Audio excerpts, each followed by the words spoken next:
This channel is for immature audiences only. It is not for children, only for childish adults. We might play some video games that kids also like, but we say words like fuck and shit with alarming frequency and make crude, inappropriate, and morbid jokes all the damn time. Level 0 NPCs assumes no responsibility if your idiot spawn watches this and gets traumatized. Hey everybody, welcome back everybody. Welcome back to the time that we have. It's the mailbag. Welcome back to the time that we have. It's a mailbag. Nothing I said was wrong. Nothing I said was wrong.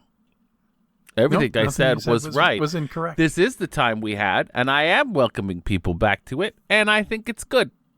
Yes, I do. I hope you guys had I hope you guys had an interesting rest while we were gone. An interesting rest. Yeah. Not a restful one. Just an interesting one. Yeah.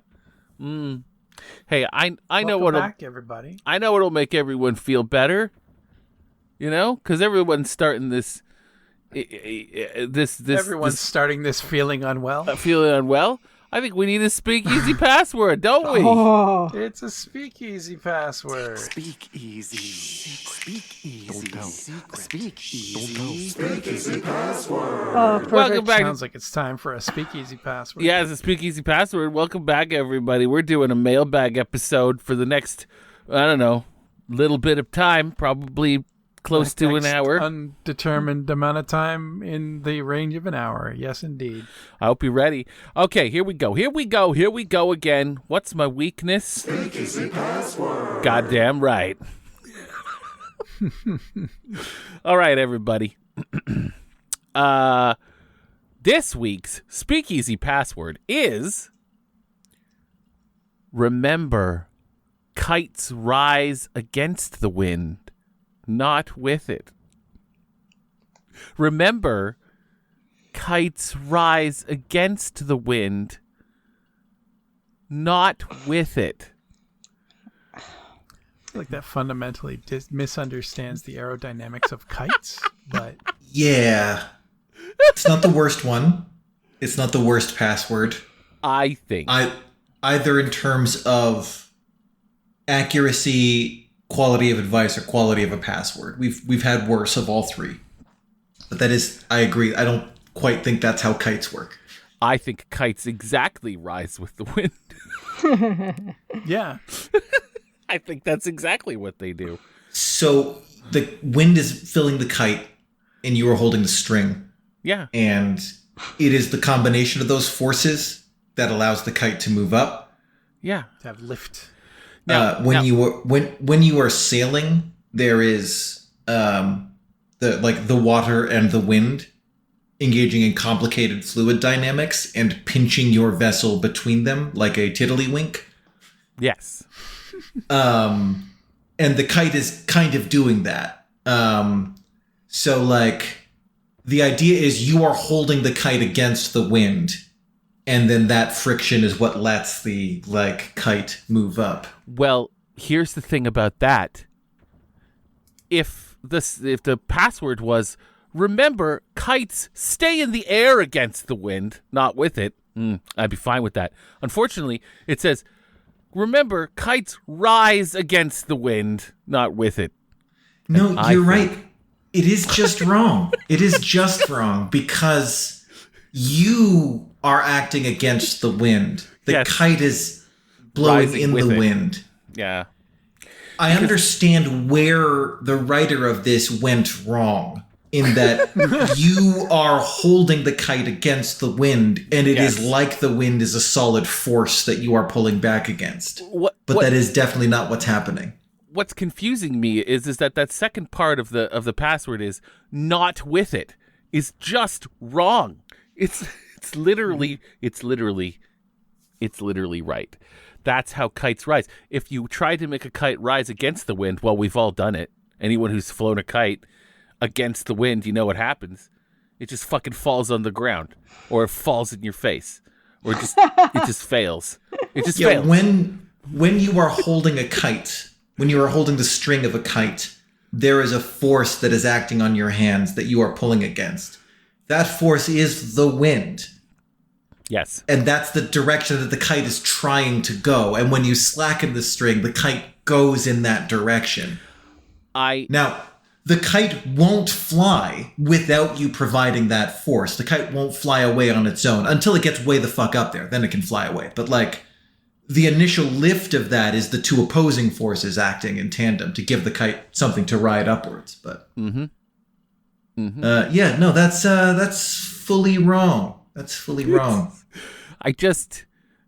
It's got the word remember. Remember.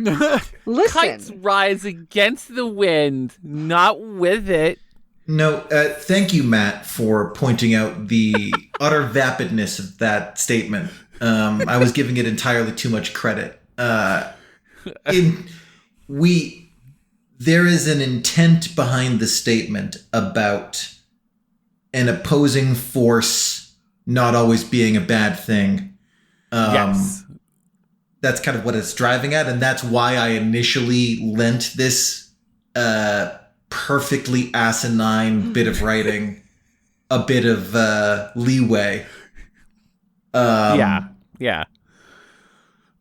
But no, I also agree with you. Once it's in the air, it stays in the air because it is literally fighting against the wind and that's what keeps it up. Yeah, it is the two it. opposing forces that give it Yeah. the lift. Like that's it matters that you're there holding the kite and you providing that opposing force, or like the fact that you and the wind are at odds, right? The fact that you and the wind are at odds is what allows the kite to fly. Correct. But the kite is not actually flying against the wind. You are right about that. It is absolutely going with the wind and you are holding it back, and that is what allows it to rise. What kills me about this is that it's just wrong. Like kites rise against the wind and then not with it, which is to say, it's both, by the way, but also, fuck you. But then it's got that remember at the start. It's got that remember at the start. Remember, this is something This is truth. Fuck you. It's not. The two bookends there, the remember and the not with it. Yeah. Right? That really cements it as being shitty, as being like, yes. Because if it was just kites rise against the wind, that's incorrect. But because it is not bookended in its incorrectness, yes, kites sort of do rise against the wind because you are providing an opposing force.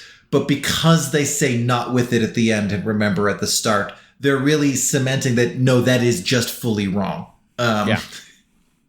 They're not oversimplifying it. They're just mistaken about how it works. Now, generally, when we do a Speakeasy Password,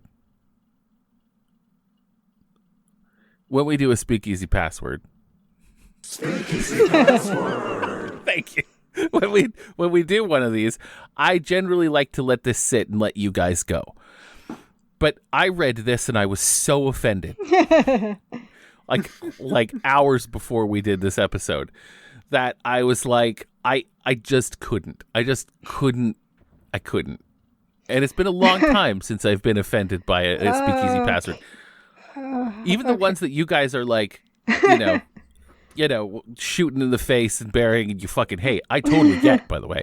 It's just that I'm like, stupid. This one, I don't know. This one got me.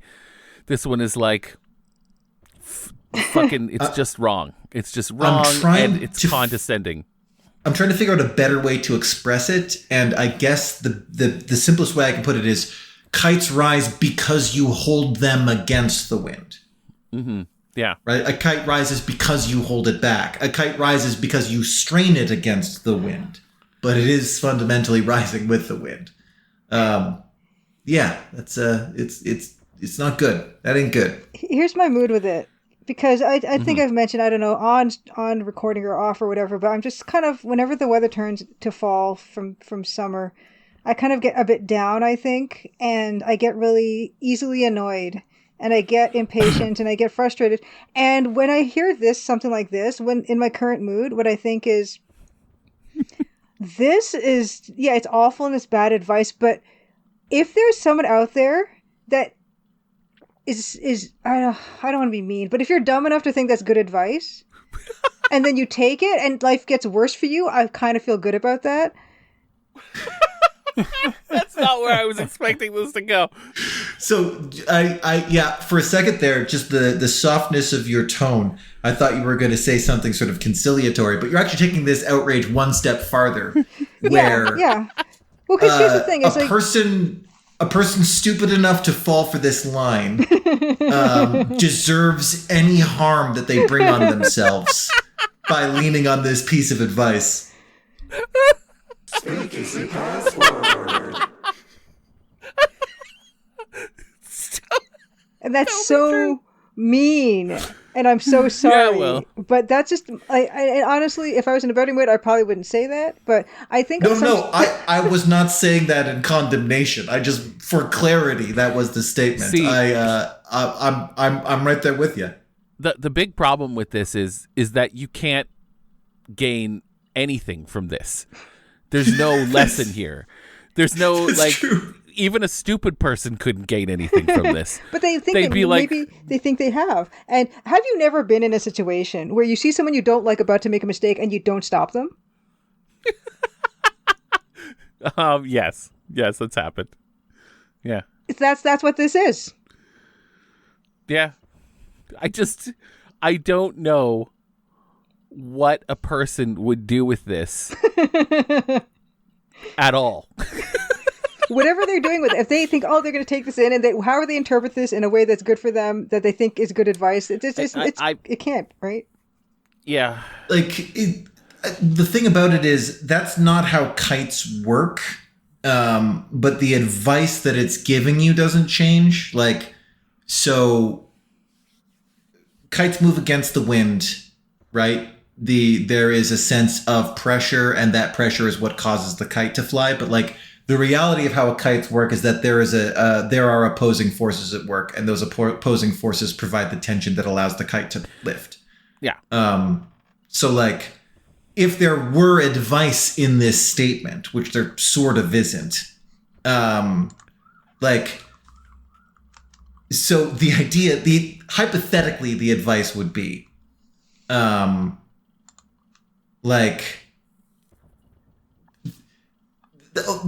such advice there is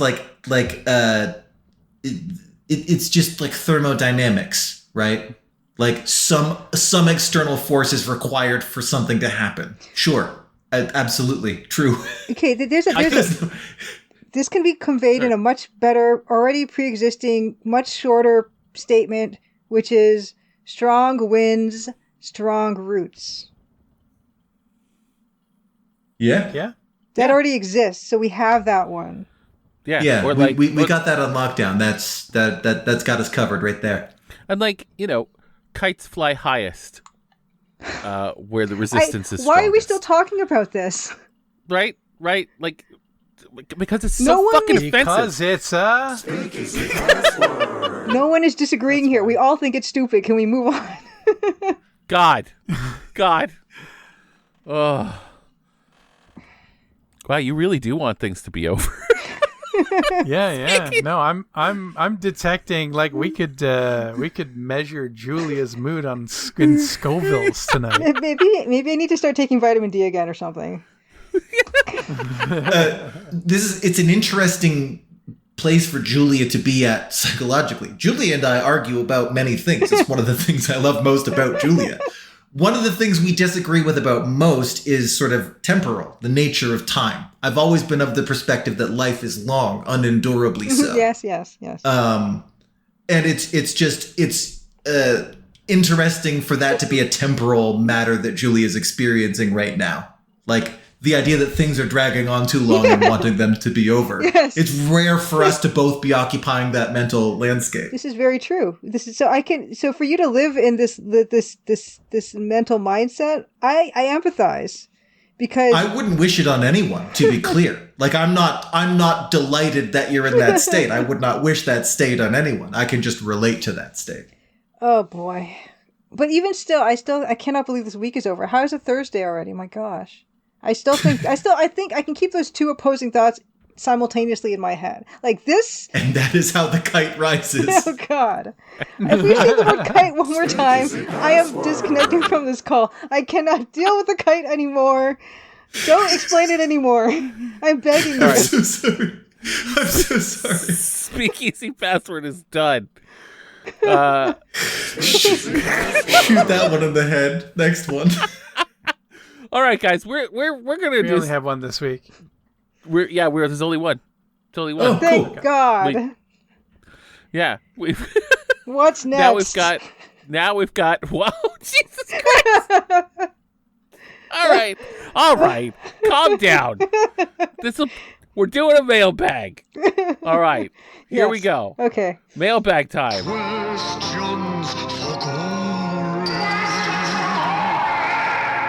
Oh God, I missed that. It's a horror month mailbag, which means that it's questions for Gory time. Questions for Gory.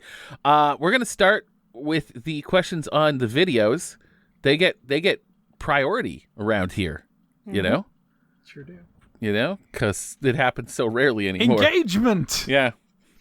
All right. Episode 7, Walinda versus Trainyard. By the way, Luke, adding the E to the end of Trainyard.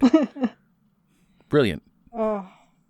Yeah, I forgot to do it when I added the title card to the video. So the eagle-eyed who are watching in the first 17 seconds of episode 7 will note that the E is not at the end of Trainyard on the title card. But I did remember to re-add it in the actual episode title in text in YouTube. I actually considered not putting it in there deliberately just because we didn't come up with, or I didn't think that we had come up with Trainyard with an E. No, at the end that was never in discussed. episode. that was all you. Yeah. You did that, and It was not and until I love episode 8 Yeah, when I saved the game and added the E. But Yeah. I figured, yeah, it deserved to be there. it's great. Adding the E is almost an act of like installment. There's a personhood in Trainyard with an E that doesn't exist in Trainyard without an E. It's like Anne with an It's E. true. Like good old Anne of Green Yeah. Gables. Yeah. Yeah, and with an E.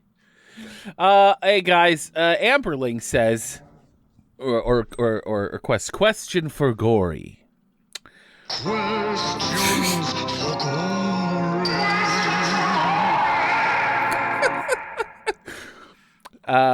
What would your AI cubicle theme be? That's a good question. That's a good question. It only has, you can only have one thing that would dominate your cubicle. What would you prompt for your personal AI cubicle? I mean, I am sitting at a desk right now, which is not a cubicle, but it is in a smallish office. The thing here that there is the most of is Lego. There's a lot of Lego on my Nice. desk. Nice. The secondary element other than Lego is wood. There's a couple of wooden figurines.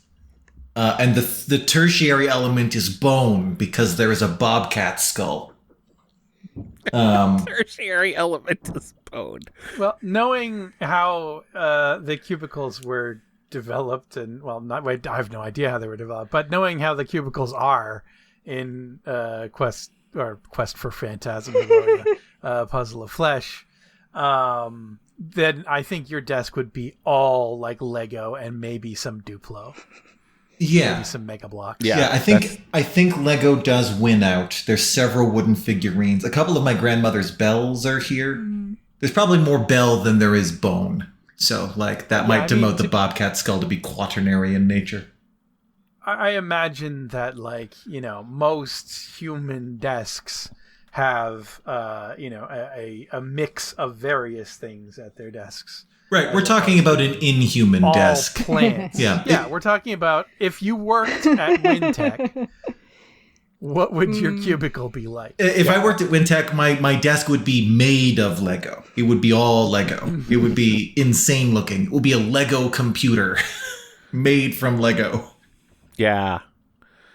Yeah, that would be the prompt. Like, give me a cubicle that is just covered and made from Lego. Yeah. An amount of Lego that even a Lego enthusiast would be embarrassed by. Yeah. All right. I buy that. I buy that for you. Yeah. Yeah, looking around at my desk here, I have 3 pieces of vintage ceramics that I've acquired over the past month from different flea markets. My AI prompt would be vintage ceramic weirdo. Oh, I have a ceramic duck from Blue Mountain Pottery. That's a perfect Wyntech desk. It is. It is actually a perfect Wyntech test, which is funny because I would have said probably that, yours would have been rocks and minerals. Oh yeah, totally. Yeah, that's what I would have leaned. Oh no, towards, actually, come to think of it, like that's not, I just don't have any on my desk right now because I don't like getting it like dusty. It's in a drawer though. Like I can open up this drawer here, and there's like a ton of rocks in there. So I should probably lay some. You know what? Yeah, you're right, Matt. No, totally right. I'm gonna go back on that, and I will say I'll be the mineral weirdo at the Wyntech cubicle. See that I could picture that you'd have some like normal ass rocks, but you'd also have some like beautiful like quartzy rocks, big and crystal geodes. Yeah. I want that for me. Absolutely. I want that for me. I'd be so happy there. I could work at Wyntech even with that kind of a desk. Yeah. My Parsboro rocks are also on my desk. Yay! There you go. What about you, Luke?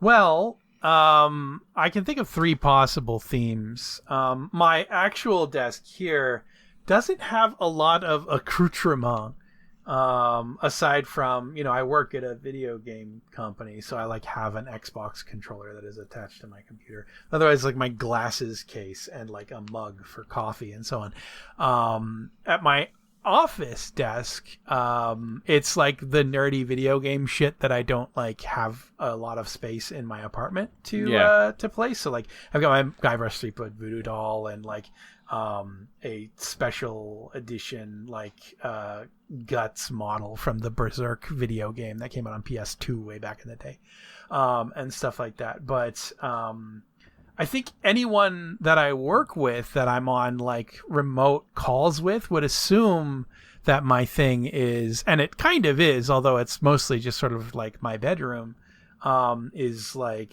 vintage 80s and 90s cartoon stuff, right? Because on my back wall behind me you can see my animation cells, or a handful of them at least. I don't have enough frames for all of my animation cells. I will eventually. So yeah, probably that, just because it sort of fits the theme the best, and I already sort of have the framed animation cells and stuff like that. So it would be either sort of vintage actual animation stuff, or it might just sort of boil down to 80s cartoon stuff. So maybe it would be figurines and shit as well. That's fair. Yeah. See, the way I take this question is that, and really what this boils down to, the little diamond in the center for me is that you take one hobby and you fucking blow it out of proportion, and you define it defines who you are, because there's no room for nuance in this at all. Yeah. No. And my desk is very I've got 80s stuff around. I've got mostly 3D prints, honestly, right now. I've got K-pop stuff. I've got I've got all kinds of shit around, and a lot of geek stuff and video game stuff. So I think if I was gonna boil this down to the kernel, to the essence of what I would want in my AI desk, I would want a tribute to the 80s, not just cartoons, but just like a synthwave poster, and just Rubik's cube and 80s just bullshit. I think that would be a good. I think that'd be a good answer for me, even though that's not reflective of my actual life here. It's I think that would just be me in an AI cubicle. You know what I mean? You guys know? Yeah. If we could all work at Wyntech together in our little cubicles, how nice would that be? Wouldn't that be nice? Exchanging probably emails, not extremely nice considering the things that happen at Wyntech. But yeah, there's no window of egress. It's just glass blocks. So there's a lot of things wrong with that. But we'd have each other, and each of us would have our one shitty hobby. It kind of depends if Curtis is there. If Curtis is there, I wouldn't want to work there. Yeah. Yeah. I mean, I'm not sure I would want to work with most of these people. If any of them. Yeah. Maybe Willinda. She seems fine. Yeah. Yeah, Willinda seems fine. Willinda seems like a perfectly nondescript coworker. And Professor Cardamom. Professor Cardamom? Yeah. Which one is that? I don't know. It's the bald guy. I give him a new name every time I think of him. Oh, sure. Yeah, that's great. I mean, like, he's fine. He barely has a presence. He's great. Right? That's what we want in a coworker. I don't even know what he does at Wyntech. Is he HR? Is he another programmer? He was yelling at the boss last episode. That was crazy. That's true. While I don't look like Curtis, I do look the most like Curtis of the NPCs. And if we have all those same coworkers, I don't want to be in a love triangle with Trainyard and Willinda/Luinda. That sounds fair. Awful. I mean, I can just not do that, but to be pursued by both of them in tandem would be a deep stressor for me. Yeah. Well, I don't believe you would ever put yourself in that situation. Well, you have the capacity, I assume, to just turn them down. Yes, I could establish better boundaries for sure. But unlike Curtis, I would care too much about what both of them thought in general, and that is what would make it a stressor. That's so fair. Because their feelings would matter to me. You could just date Willinda. It's fine. She's fine. She's a nice girl. Yeah. Yeah. And I guess we know in this universe, I don't know that she has a thing for Curtis because Curtis doesn't exist. Exactly. So she doesn't have that spot against her record. Exactly. And we know she has nipples. Not that that's not a deal breaker. No. But we have seen them. We have. I mean, you guys haven't. You can't really confirm from episode 7.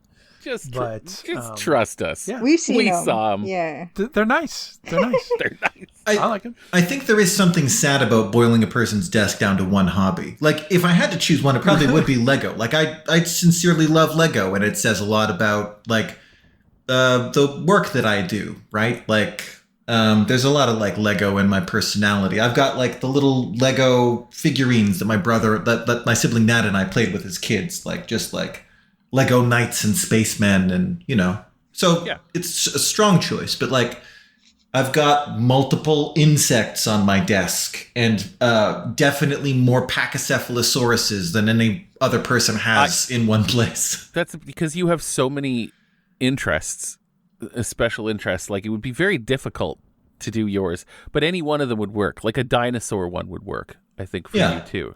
But I'm surrounded by my sister's paintings, my grandmother's heirlooms. Yeah. That's because we're all real people. We're all complicated people with lots of interests. And, just I guess one thing that I sort of just glazed over just because it's such a natural part of the desk of a producer is, and this is true of my office desk as well, is pharmaceuticals.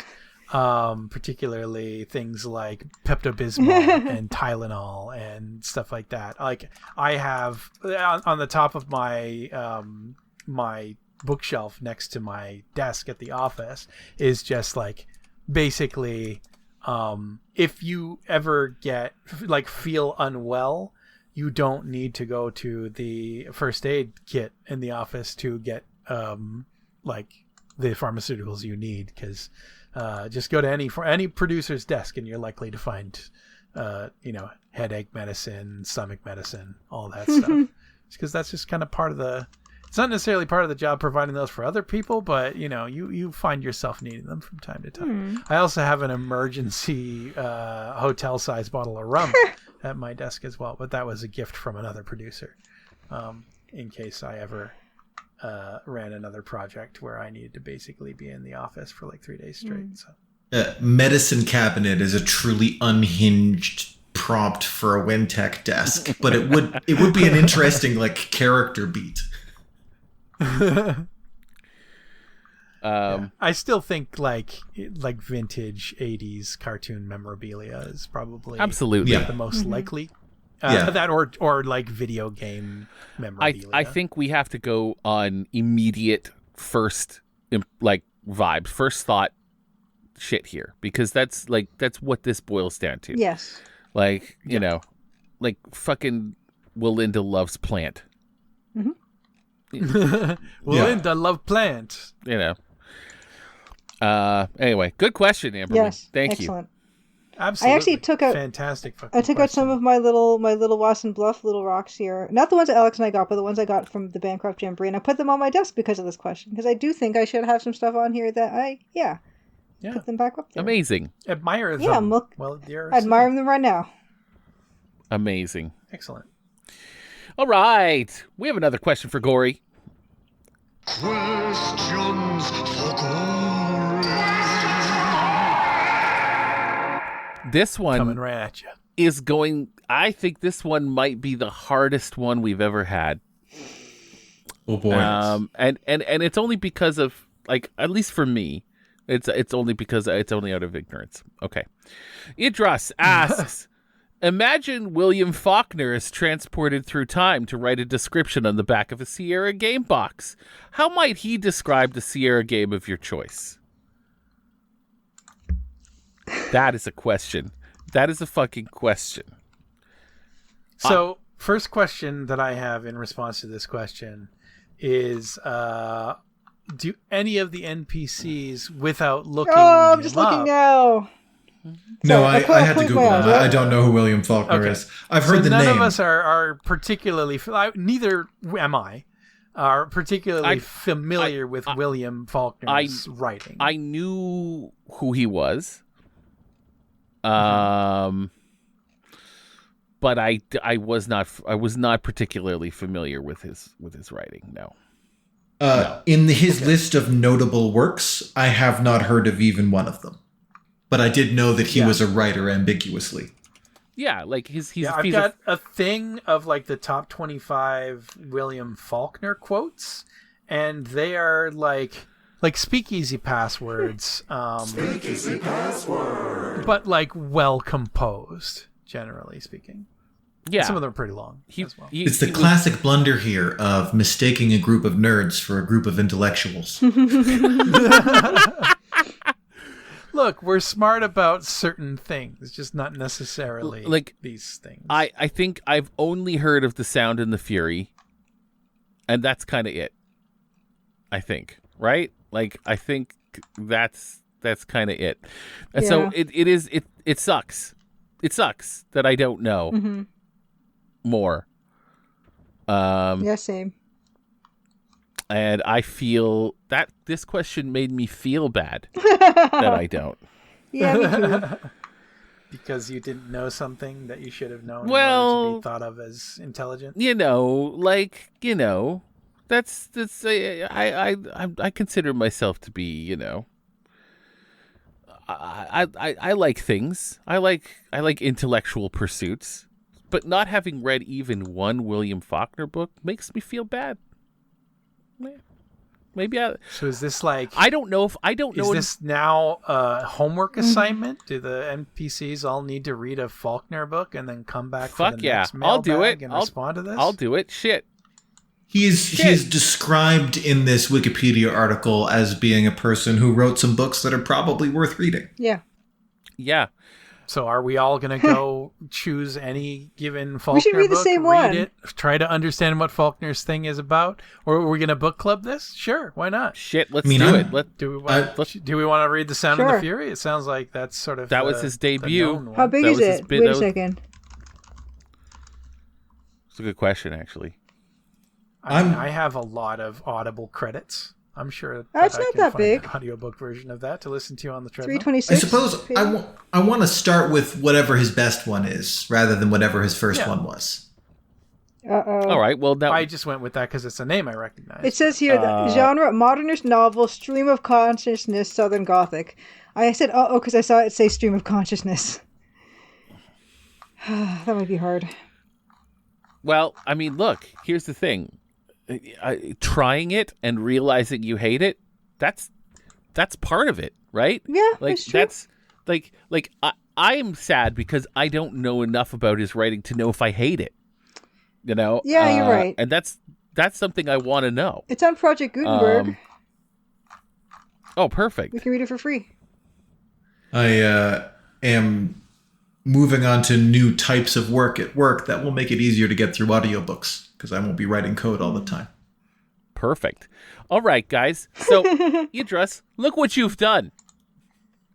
You've given me homework for the first time in decades. You've given other people homework. Sound of the Fury is apparently his fourth novel and his first true masterpiece. okay. So maybe let's do that one.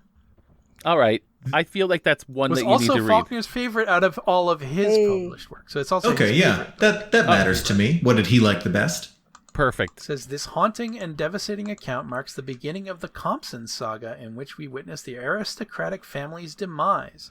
Divided into 4 Spoilers. sections, told from 4 different perspectives, the book is both a notoriously arduous and disturbing read. I told you Stream of Consciousness. It's I read Stream of often Consciousness. Disorienting narration requires patience and persistence, and whose subject matter confronts painful themes, among which reside incest and suicide. Oh, wow. A true tale of endurance and human suffering, which will stay with readers for a very long time. If you can get indeed. through it. Incest and suicide is... I like depressing, challenging books, so that sounds up my alley.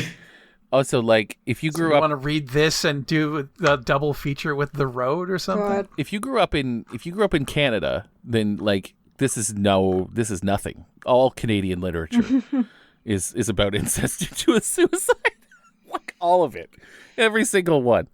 So, yeah, I'm in. Right. Even though he's American, William Faulkner. But I'm going to do it. I'm going to go. I'll give it a shot. One thing I do know about William Faulkner that I've learned this week is that he will he will give conflicting information in his book. Like he'll say something, and then another character later on will say something that is totally against it, like totally not true. And he was doing this in 1929. So like that's interesting. So like what do they call that?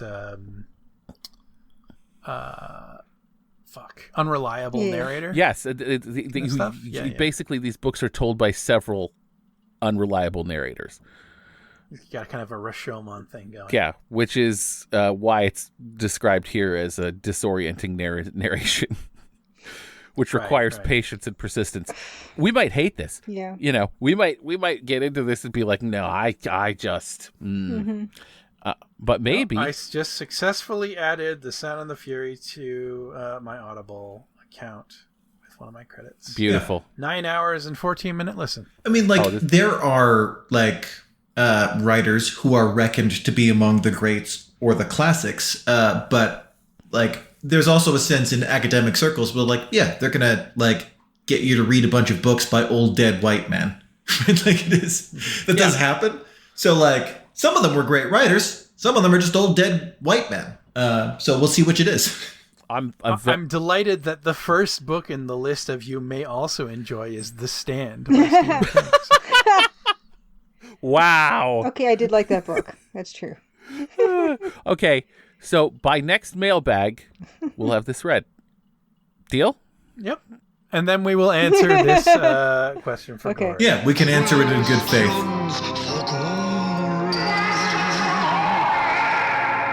This is I was going to come insane. at it with like all of his inspirational quotes, but I feel like this is going to give us a more accurate response. So, oh my God, I'm a little excited. All right, okay. Well, that's it for the questions of Gory from the videos. Now it's time to move on to the Discord. Questions for Gory. Questions for Gory.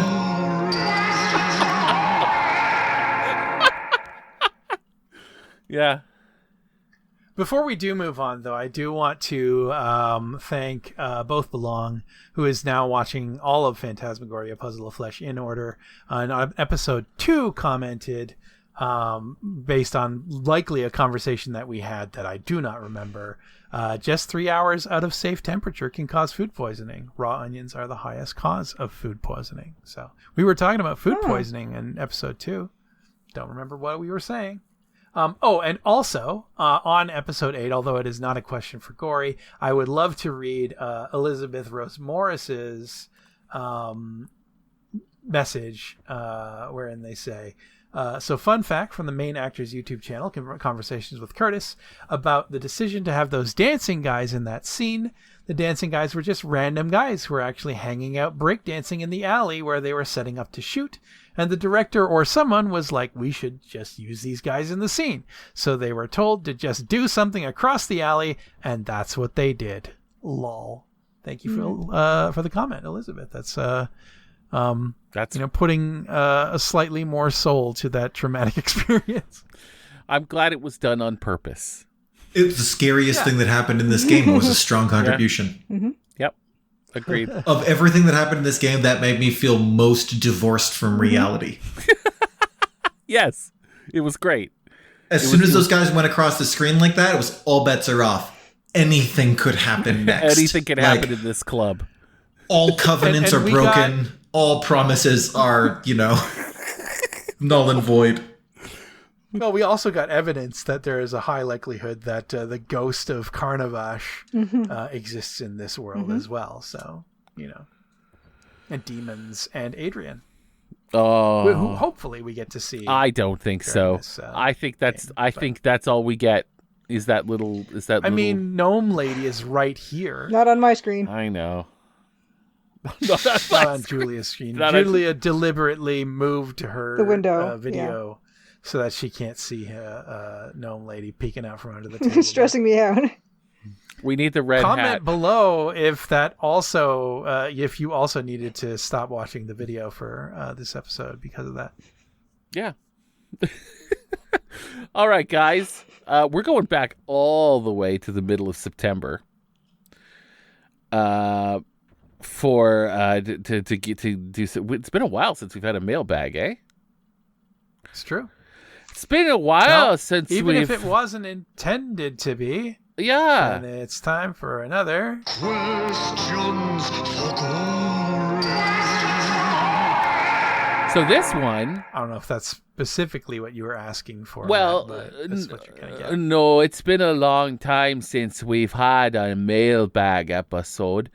But here's one. We've got Luke, you dropped this in here on the 15th of September. It was on an old, it's a question for Glory on an old question. Questions for Glory. And Sorry about the glitchiness there. Every time I play one of these for the first time, the ones that have video, they do get a little bit glitchy the first time around. But I will never not love that. You could play that on loop for hours. I'd be down. I love it. But this comes from Cheese Bada Doom, who is just like a relatively new MVP in the level 0 verse. blew in like a delightful storm. Yeah. And so yeah, this is from Cheese Butter Dupe. I know I'm 5 years late. What's the most glorious weapon? I'm glad you asked. Because I really, really want to hear Alex answer this. We had a conversation about the invention of the flail. His name was like Wolvega. We'll go with that. His name was like... Hang on. Got it right here. The person that invented the flail? Yeah, in using it as an improvised weapon. And it was like something von Wolvega. Okay. And is this like the harvesting instrument that's like the flail is sort of like a staff with sort of a segment on the end, or are we talking about like the existence of chain?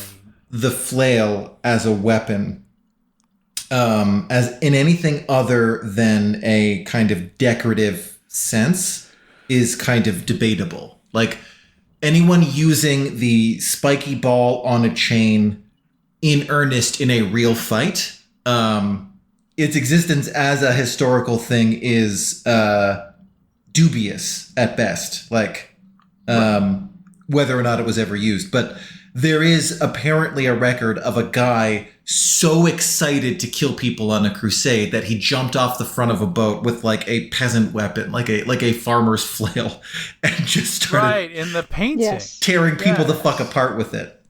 And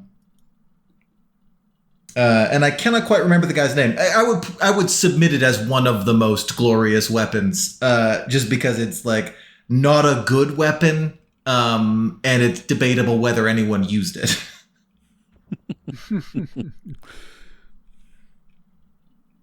Wow. Yeah. So, but would you feel like that's got the most glory? I mean, Hayo Van Wilvega. That's the name I was looking for. Because in many ways it does have the most glory in the true sense of the word. You know?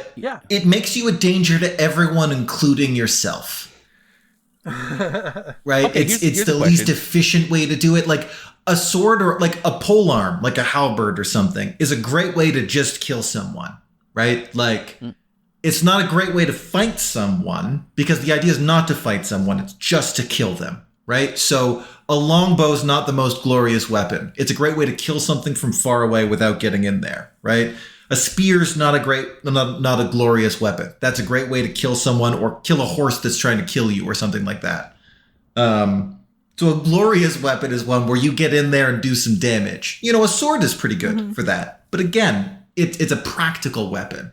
So I think the most glorious weapon is like wildly impractical. That's like saying sword is saying that is like saying like the apple is the most glorious fruit. It's a boring answer. Yeah. You can't say the apple's the most glorious fruit in a world where the dragon fruit exists. Exactly. Yeah. In a world where the durian can empty a room with its stench, you know? The sword is a boring answer, but it's the boring answer for a reason, I think. Like culturally, there's so many myths and legends associated across, so many different places that have these legendary glorious swords that they mean all kinds of stuff, and they're supposed to confer special power to whoever wields them, and they can decide who's king and whatnot. That's swords do seem to be the weapon that has the most sort of glorious legend and or myth attached to them, for sure. Yeah. One of the reasons I say flail is that we think of it as being quintessentially medieval. But like the fact that there's very little evidence that it was ever actually used as a real martial weapon. Like a sword is a real weapon. Like every culture has its sword. Like all around the world, like swords are not necessarily ubiquitous, but like they converge. Sharp, long like piece of metal. Having some sort of long knife or slashing weapon, like swords are like they're all throughout history as real things that people invented. But the flail is a weapon Swords are the crabs of weapons. But the flail is a weapon of the imagination. It's not that no flail was ever really used, because there are various flail-like agricultural implements that were used as improvised or peasant weapons over the years.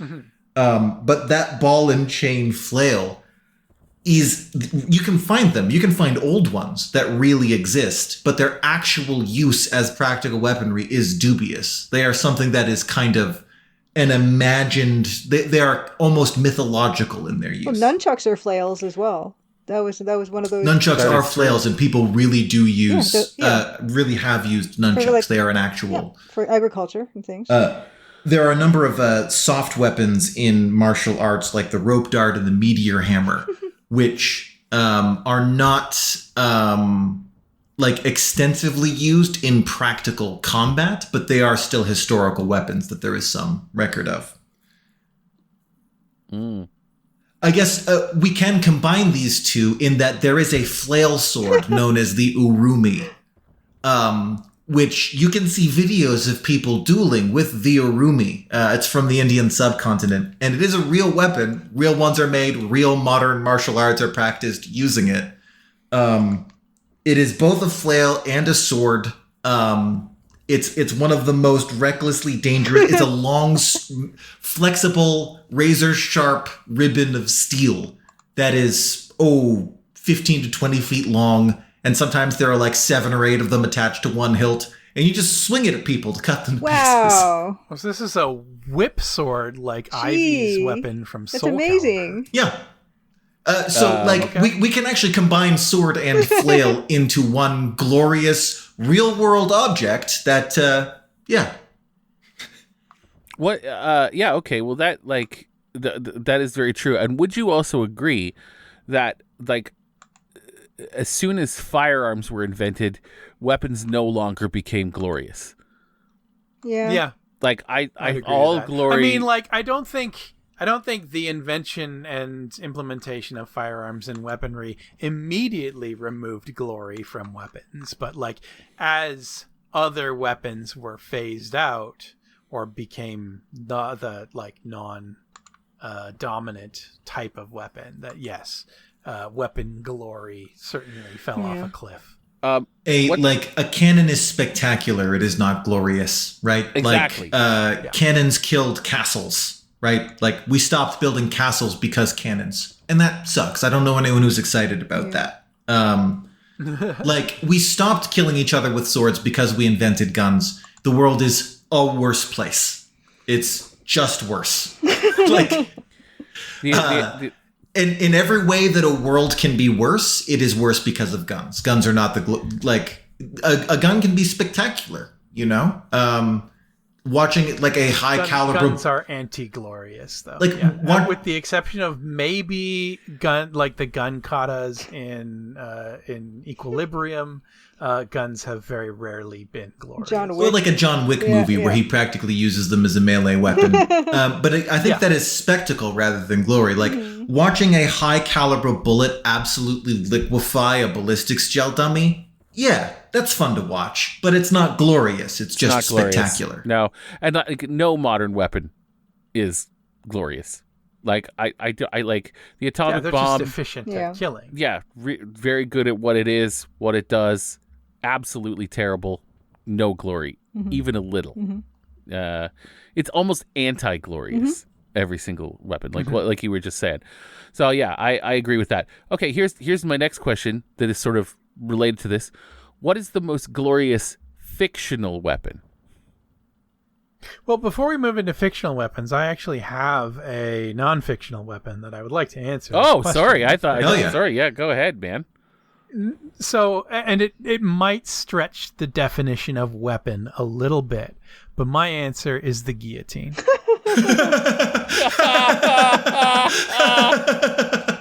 Used specifically to kill people.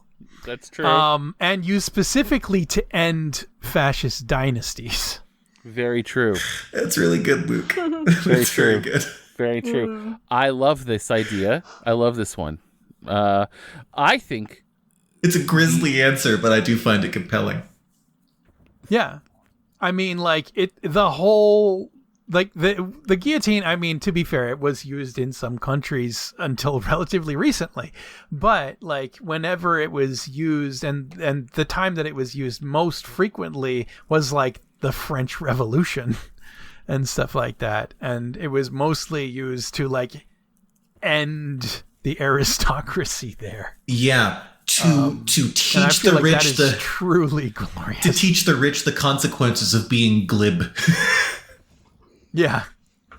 So like I said, it stretches the definition of weapon slightly because it is not necessarily wielded in combat, but before we switch to fictional weapons, I do want to say to Julia's point about swords being a glorious weapon, their presence and importance in mythos and mythology and stuff like that. A sword as the weapon of a hero is that necessarily makes that a very, very good answer to what's the most glorious weapon. For real world weapons, I would have said a while ago, that the most glorious weapon is diplomacy.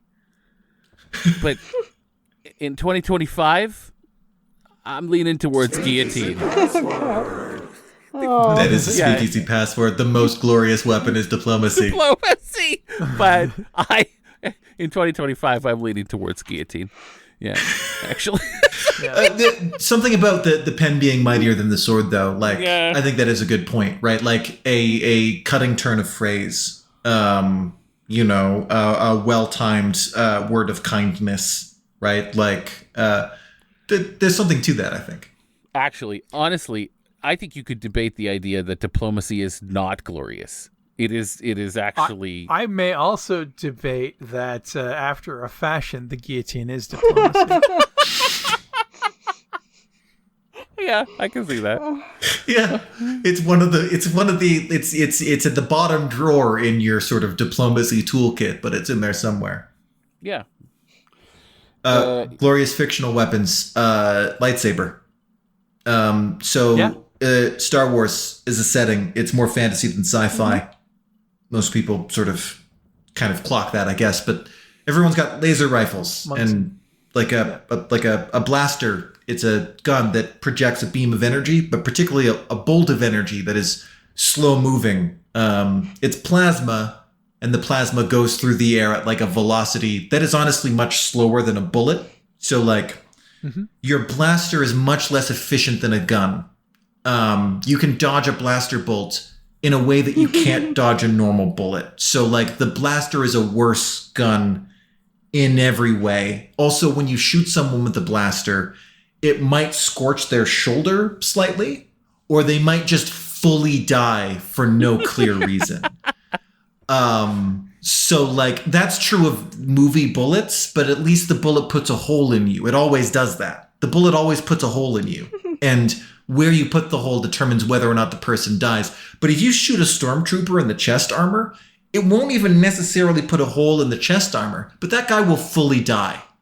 But sometimes you'll shoot at Han Solo, who's just wearing a shirt, and then later he's maybe bleeding a little bit and he has a burn and you put like a bandage on him. So like blasters are worse than guns. What a lightsaber is a blaster that just kind of poops out a thin stream of blaster stuff at point blank, right? And instead of projecting that across the room at the sluggish velocity of a blaster bolt, it moves at the speed of your legs and arms. And I say this, I love Star Wars. Not so much all Star Wars media, but the Star Wars Lego that is on my desk that my siblings and I played with as kids. Like there is something very cool and special about a lightsaber, and it makes so little sense. Like the Jedi ability to deflect blaster bolts is sort of their precognitive, like psychokinetic ability, but it is also the fact that like blaster bolts are kind of slow and shitty. They're like badminton birdies coming at you. Yeah, they're also, I think, probably inferior to bullets because I imagine that a bullet colliding with a lightsaber would just melt and go away, whereas blaster bolts can be deflected right back. They'll come right back at you. Yeah. Like a regular gun. Like, at least from the prequels onward. Like it just, that was never a thing in the... Guns make everything worse. That's why they're not in Star Wars. People don't have guns. Yeah. They have blasters. And those blasters are not very good. Those blasters are so shitty that space wizards can run around with shitty swords and like deflect them and stuff like that. Which is like swords being the most glorious weapon. Much of the Star Wars mythos is constructed around excusing the presence of swords in a space opera. And yeah, what a lightsaber is mechanically is a short range continuous fire blaster. That's so fair. Yeah, I like it. It's a good answer. Anybody else? I feel like we would be remiss if we weren't to mention the glaive. Yeah. The glaive, pretty glorious. Mm-hmm. I appreciate that, Luke, because you knew that the glaive was in my heart to say. Yeah. Absolutely. I understand why you didn't go there directly, because you definitely had a thing to say about the lightsaber. But obviously the glaive is a very glorious weapon, despite the fact that it did very little for Cole. Runtime of It helped him so little. He used it once and lost it immediately. It's still glorious though. I still get it. Like its very presence is glorious. Absolutely. Idris thought the bat'leth from Star Trek was also glorious. Solid. But it's literally for specifically glory. with with Klingon culture built around the bat'leth. Then totally, I think it's wildly impractical as a melee weapon. I've heard the bat'leth lauded in some senses as one of the only practical double weapons, like double-bladed weapons. Sure, because I mean the fact that it's basically you're like carrying a small tractor scoop. Plus, you can wield the bat'leth at one end in two hands, and then use it much like any big heavy weapon, so it can still do that thing. But in the sense of like dual wielding a weapon like a kayak paddle. Most such weapons are just impractical and didn't exist. But I've heard a couple of times the bat'leth lauded as one of the few fictional weapons that you could maybe win a fight with if you had to.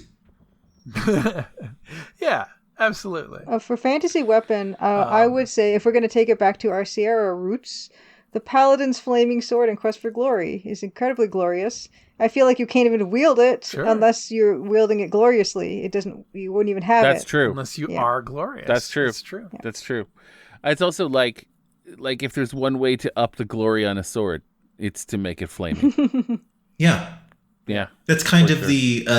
I guess that's ultimately what the lightsaber is. Mm-hmm. It's just a flimsy excuse to have a fiery sword.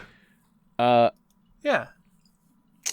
I am gonna say, since we were talking about the Irumi, that reminded me of the razors from the Red Rising series, which are awesome weapons. They make no sense, but they are also one of the more glorious weapons out there. What's the Red Rising author's name? Pierce.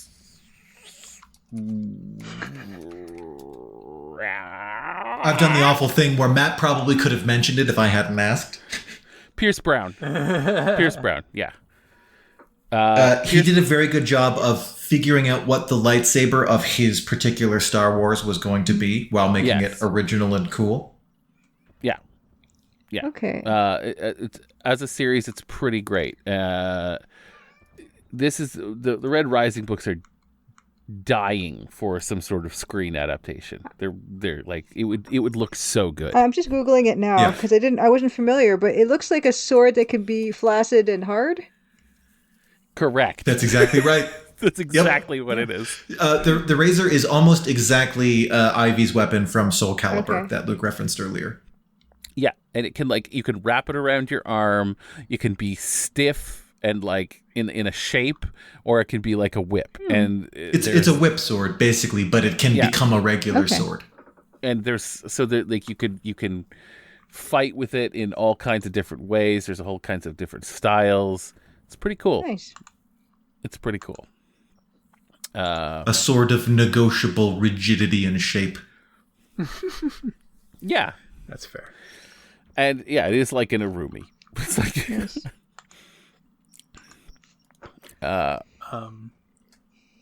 I did also. I answered the glaive because it needed to be said, especially because of who we are. But of course, I would also like to put forward the Sword of Power from Masters of the Universe. Fucking A, man. Fucking A. Yeah. What a dramatic object. Yeah, I mean, it's barely even used as a sword, all things considered, because of the Hays Code and all that. But the fact that, this weapon transforms you into the ideal version of yourself is pretty cool. Mm-hmm. The most glorious version of yourself, one might the say. most glorious version of yourself. Yeah. Yeah. Yeah. Yeah. He-Man has a lot of cool weapons. Fucking Skeletor's Havoc staff is badass too. But This is true. You know. Yeah, it's surprising that most other weapons are just Star Wars blasters. And That's true. Yeah. Well, phasers, TNG phasers are also kind of like blasters, where that light moves real slow, and you'd think it's the future. We'd have figured this out by now. They just have. Yeah, it is a very sluggish beam. Depends on the Star Wars or on the Star Trek that you're watching. I seem to recall most phasers being like, instantly, but a straight line of energy. So it's like it's not the speed of light, that's for sure. There's at least a fair amount of phaser bolts or phaser. We can see beams, it, I guess. That like I think. Yeah, but it's just it is a full beam. She's like a flashlight. So it's like a flashlight. Yeah, kind of. I mean, like a very tight beam flashlight. In original Trek, for sure, the beam of the phaser was kind of slow when a person was firing it. Often ship-to-ship phasers are depicted as like a straight line that appears right between them. When they turn the phaser on, like those handheld phasers, when they turn it on, I can see the beam emitting and then extending, right? Which means it's slow. Yeah. I'll have to. It's been actually a while since I watched a Star Wars or a Star Trek with a lot of like phaser action. Last time I watched was like before the second season of Brave New Worlds or whatever. So the older the Trek, the slower the beam is approximately true. Like the beam will be slower because like they the way that they did the effect, right? Like they had to make sure that you could follow it with your eyes, which ultimately is why blaster bolts are so slow too, right? It's an effective cinematography. The thing that makes it weirder for a phaser is that the phaser literally draws a line. So like the audience knows what you're shooting at, so needing the line to move across the screen is a bit, but for an old, like for dawn of television stuff, right? Like that does make a certain amount of sense. Beautiful. Are we ready for a new question for Gory? I could talk about this forever, but yes. I know. I totally get it, but we have to move on. We do have to move on. I could talk about stupid fantasy / medieval weapons. We could do a podcast for this, and it would run for 1,000 episodes, and then I would just die of not having eaten all that time because I starved to death from hyperfocus. All right. Okay. What aunt or uncle in a TV and film has the most glory? This was again, Cheese Bada Doom. And his vote was for Uncle Buck. Uncle Buck, which is Uncle Buck's got a lot of glory, but glorious lad. Yeah. Aunt and uncle in a TV or movie has the most glory. It's not Owen and Baru. They died off screen. One moment they were people. They died ingloriously. One moment they were people. The next they were skeletons. Mm-hmm. Their one presence in my life is that we kept doing an Aunt Beru impression when talking to Luke, and it was one of the few times I've ever seen Luke genuinely angry at Matt and I. That's true. Like it wasn't like it. His reaction made it clear that it wasn't funny the first time. So much so that we haven't done it since, and we're not going to do it now. We genuinely appreciate that. We did it a few times, and it was funny to us. And then Luke's reaction, it was like, "Oh, it's not funny to us anymore either. We're done. That part of our lives is over." Yeah. So Baru and Owen, fuck them. The least glorious. Bad deaths. Bad deaths. Sad lives, bad deaths. Hashtag sad lives, bad deaths. Sad lives, bad deaths. So we got all the uncles from Full House. We've got Uncle Fester. We've got Uncle Phil from The Fresh Prince. There are some good uncles, and I don't know, are there many aunts in the Addams family? It's definitely uncles. I was thinking Uncle Iroh from Avatar The Last Airbender. He's pretty glorious. Uncle Iroh. Uncle Fester in Addams family. Glorious? Yeah. Right? Yeah. Well, Fester. but no aunts. I don't know. I don't know that he's glorious. He's a prominent uncle, is. and an interesting character. Uncle Ben. Uncle Joe from Charlie and the Chocolate Factory. Yes. So the main thing that is in no ways glorious. the main things that Uncle Ben did in Spider-Man mythos Die. is coin a phrase and then die. But that, like, being an uncle that motivates a superhero, right? So, like, both of Batman's parents died at the same time in the same incident, right? So that's both parents, one grisly murder creates one Batman, right? Yeah. But Spider-Man lost one uncle. And that, like, Spider-Man's parents had already died and no one gave a shit, right? Yeah. No one gave even a little bit of a shit that Spider-Man's parents were dead. But his uncle changes his life. He becomes a whole different guy. He decides to be a superhero, right? Like, what an impact for one uncle to have. But also, like, I mean, the spider powers probably helped that. Sure. Yeah, that's true. But you know, Peter Parker was a bit of a piece of shit before Uncle Ben died. Yeah, he was he was at least partial shit piece. It was Uncle Ben died and Spider-Man's like, wow, I should care about other people. And often does a better job of it than some interpretations of Batman. Yeah, that's true. Also, like, Uncle Ben was such a good dude. Like, he was such a solid guy that, like, it was tragic, like, for him to be as far as taken. we know. I mean, you don't see a lot of him. But when you do see him, he's what you did see of him kind before he died and in wise, the first episode. And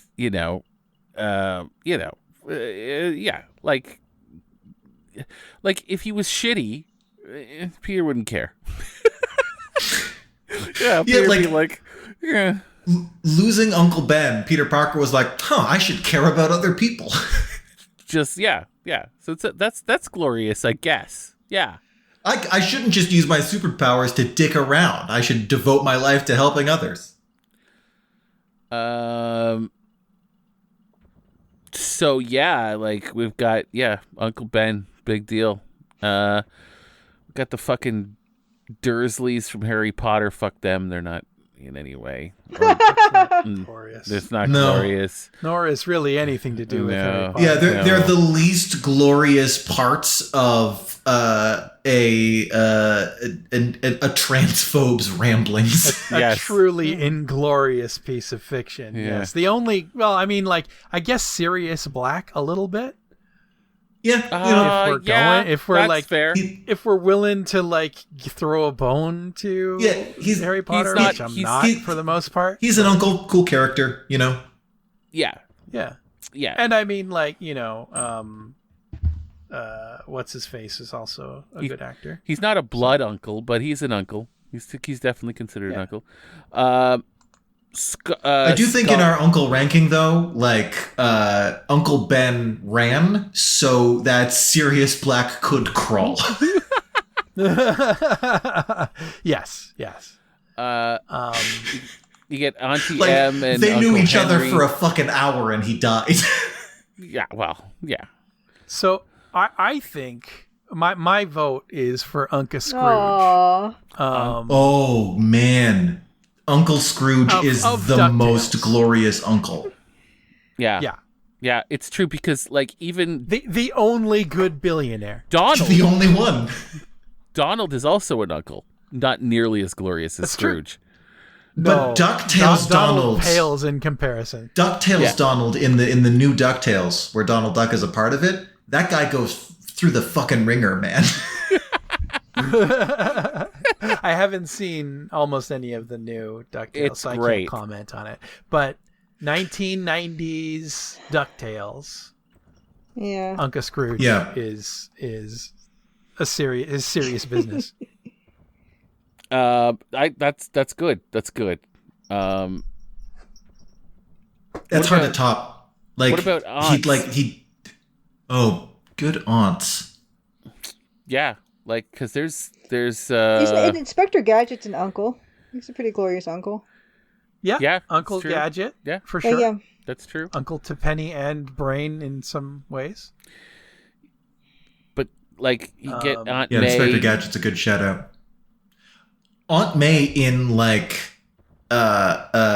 Spider-Man Spider-Man became a superhero for Uncle Ben. He traded the writing integrity of his own self for Aunt May. Like when she died, he was like when Aunt May died, Spider-Man fully succumbed to cowardice and made a deal with Mephisto to bring her back. So that's got to be a hell of an aunt. True. There's Aunt Viv from Fresh Prince, Aunt Becky from Full House. Yeah, Aunt Viv's pretty good. Which Aunt Viv?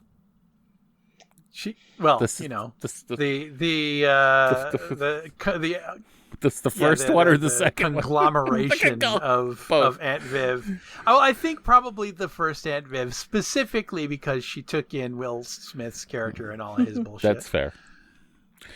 Then you get the Sabrina, the teenage witch ants. You get Patty and Selma. Not not glorious. No. Jeez.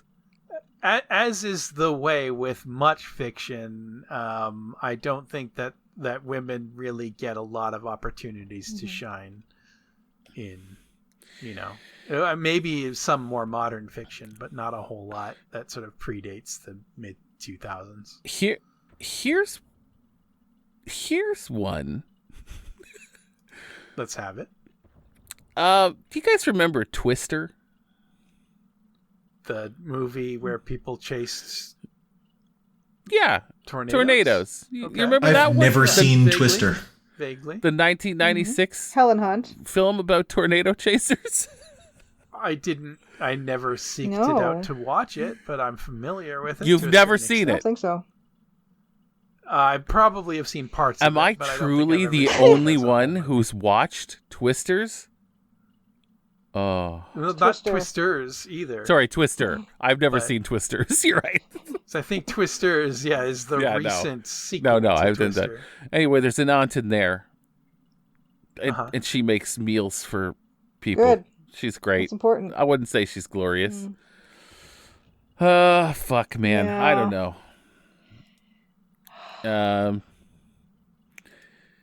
Technically, Bryce Dallas Howard from the Jurassic World movies, isn't it? Oh boy. Yeah, there's a certain paucity of good aunts. I mean, there are good aunts, but are there a lot of glorious aunts? I feel like there's a distinction here. Aunt May is a very, very reliable aunt, Yeah. but more that than glorious. Yeah, I don't think I would. I think it would be a real stretch to describe Aunt May as glorious. What about... I think it's less of a stretch to call a guillotine a weapon. Aunt May has been a superhero. She's had superpowers and shit in canon. Yes, I think she switched brains with Dr. Okay. Octopus or something like that at one point. Yeah, there's a lot of stuff.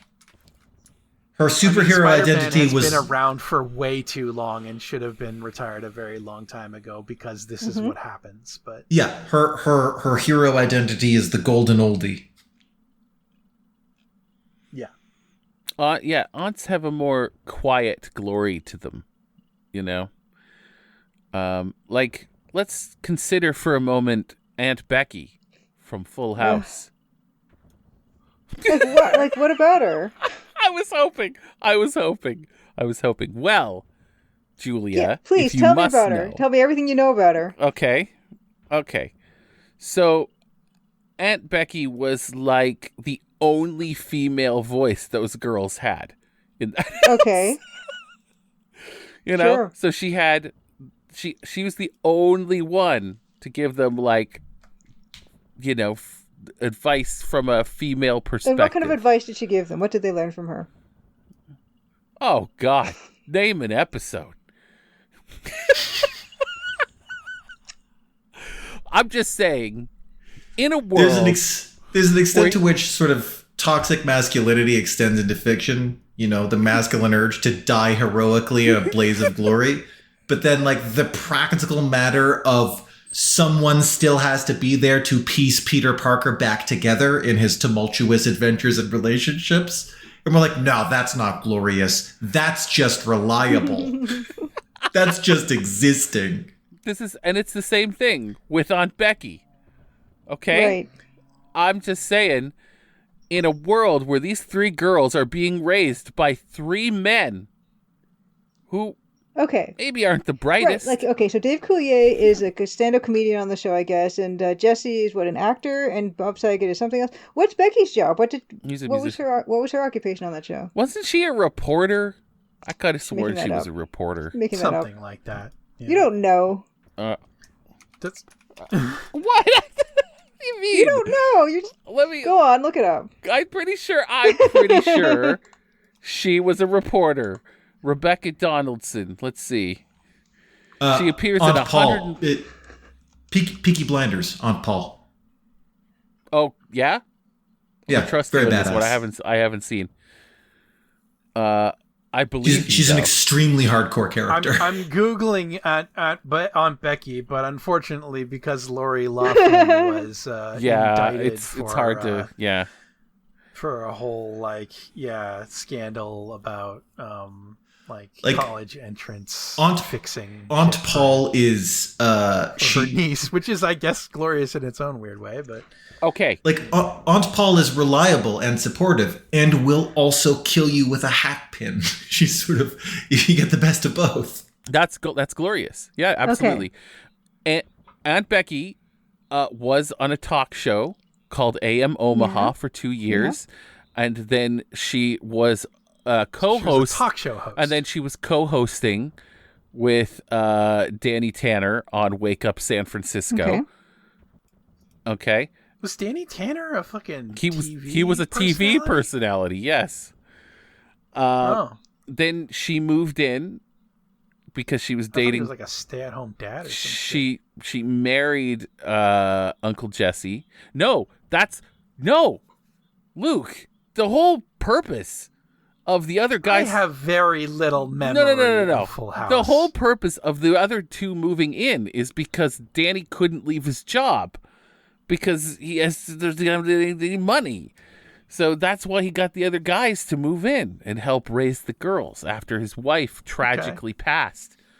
This is lore I do not have to plumb, I'm afraid. No, you know what's weird? Oftentimes when you guys start talking sitcoms, I kind of gotta defer because I haven't seen them. I saw quite a lot of Full House. It was one of those things that was in syndication when I was a kid, and it wasn't bad enough that I wasn't allowed to watch it. So it was right there in the safe zone. I don't remember a fucking thing. Not a character's name, not a thing that happened. No. You're not supposed to. All I remember is that I remember the personalities of the various dads. It's supposed to it's like water. It's just supposed to flow through your brain. I remember that the baby that was played by the Olsen twins had catchphrases, and I remember that they had a weird neighbor named Kimmy Gibbler, and I don't remember what her deal was, but I remember she was weird. Because Full House, Bob Saget was in it, right? Yeah. And he was also America's Funniest Home Videos. And I remember being very surprised later on to find out that he was such a famously blue comedian, that his his comedy was so famously rancid. I had no idea as a kid. I only learned that later on as an adult. I feel like a lot of people have that journey specifically to find out that Bob Saget was a very, I guess blue comedy, very sort of raunchy. Can I just bring this back to say that I'm on the Full House wiki right now. I'm reading Rebecca Donaldson's entry, and she was never a journalist. No, you're right. She was just a talk show TV host. personality. She was a TV personality. Yeah. I gotta wonder what it's like as a kid growing up watching Thomas the Tank Engine and then finding out what George Carlin's deal was. Right? Yeah. In the final, I had already sort of grown up beyond when Thomas the Tank Engine at least hit North America. I think it's originally German or some shit, but I had already known well what George Carlin's thing was when I saw him as the conductor, and I was like, is that okay? Like, are we okay with George Carlin being a children's TV host? We're fine. I mean, I'm sure it was. I mean, obviously it was fine, but like, you know. Yeah. In the final season, Becky is promoted as producer of Wake Up San Francisco. Yeah, good for her. There you go. Anyway, I'm just saying. It doesn't feel like a particularly transferable skill set between TV personality and producer, but what do I know? Look, It's also TV. Like, production means very little there. I'm just saying. Shots fired! I'm just saying. I think Becky might be a little more glorious than we give her credit for. Why would you say that? Sure. Well, where are you basing that on? Wow. Personal offense taken. Let's go. Because Becky is often seen giving advice and serving as a motherly figure to her three nieces. Whether it's about boys, That feels like love, table stakes for us. Thank growing you. up. What I love about this is, like, few days go by where I'm not just delighted to have Julia in our lives, but it's just as well because this would be over. This would be like anyone else would have let this go, but just in the capacity to take zero shits. Like, anyone else would be like, yeah, good point, Matt. Let's move on. Nope, not happening. Explain yourself, Goodmanson. Well, I'm doing it. What specifically is glorious about this forgettable sitcom lady? in the show, these three girls are being raised by three lunkhead dudes, and she serves as a mother figure to them. Becky is always the first person to make sure her nieces are okay.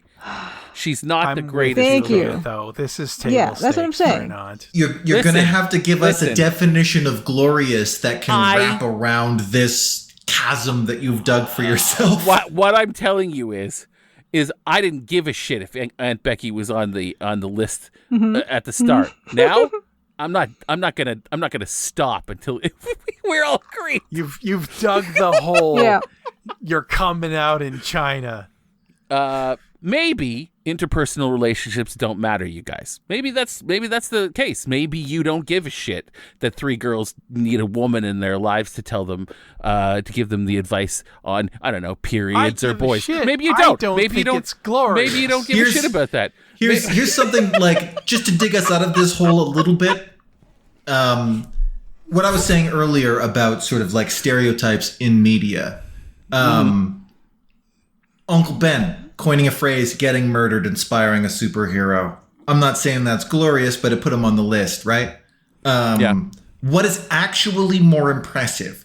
To have one good piece of advice and then get your ass killed, or to actually be there in the morning and every morning after when Peter Parker comes home broken and bloody, right? Like, what is actually more impressive? Now, is impressive the same thing as glorious? Debatable. I can't answer that for you. But like there is something badass about still being there at the end of the day, about like endurance and what it would take to actually be there as the emotional support and the solitary family figure of Peter Parker.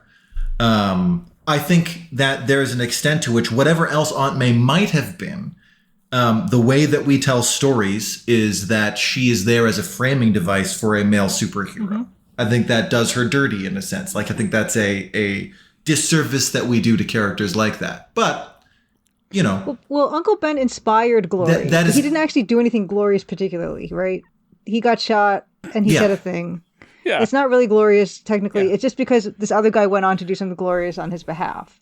Or something. But is inspiration not glorious? Not Uncle really. Ben and Aunt May are. We immediately kicked Uncle Owen and Aunt Beru off the list for living sad and dying bad. And the reason Uncle Ben and Aunt May made the list is by at least contributing something narratively to the framework of this story. Well, okay. So, like, in in being a sole female role model, I gather, in this sitcom that I apparently didn't pay attention to, we might not want to be too quick to dismiss it because there's a reason there's more uncles on our list than aunts. No. These 3 girls lost their mother tragically. All right? They have no female guidance growing up in this place because their dad didn't know who to turn to, so he turned to his... All right, so we're shooting for most glorious here. And I don't think that Aunt Becky deserves to be standing even on the same podium as the goddess Athena. Becky is the first to help DJ after a breakup. The goddess of a little fucking romance. war. With her first kiss in 13 Candles, deal with body image in the episode Shape Up, and stop her from going to a party in a hotel room in the episode Prom Night. God. Glory. No. I'm bullshit. I think Aunt Becky's more glorious than She's just like, yeah, we're going to have to agree to disagree on this one, I'm afraid. All right, fine. And also, this woman, Lori Loughlin, yeah, she was a big old scam artist. She's a big old cheater. Yes, that's I know that's separate. I'm just saying. I just wanted to put that out there. But she's a different person. She is. Than Aunt Becky. She is, but like Becky, not glorious. It's fine. I think where this falls apart, Matt, is we don't really have a definition of glorious that can wrap around the sort of nuance of a character, like, for instance, Aunt May. Okay, let's look this up. That's just kind of not. That's kind of not her role in the plot. And I have to assume this other aunt, whose name I didn't commit to memory even over the course of this conversation, from Full House. I gather she had a similar role to this Aunt May, an enduring and supportive figure. That's an important role. Is it a glorious role? Not under any of our conventionally accepted. Like, if Aunt May is glorious, then Madonna is dad rock, right? Like, words mean something. How dare you? How dare you throw that back at me? Preach! How dare you throw that at me? I'm not saying either of these things are true, but I don't have a good definition of glorious that includes Aunt May. I'm not saying that should be true, but we have sort of an agreed upon meaning of what glorious is. Words have meaning. Okay, I'll flip it around because I know what we're saying is like that day-to-day taking care of somebody and being there for support. We don't consider that glorious. But I will flip that around and say the reason we don't consider that glorious is because all these amazing women are doing those things that it's become a common thing, which is why it's not considered glorious, because it's not exceptional, because all these women are exceptional for regularly providing that. Right? Exactly. I think that if you're not doing that, then there's a problem. But right? That's a very high bar. I think but they meet there's that. a valid.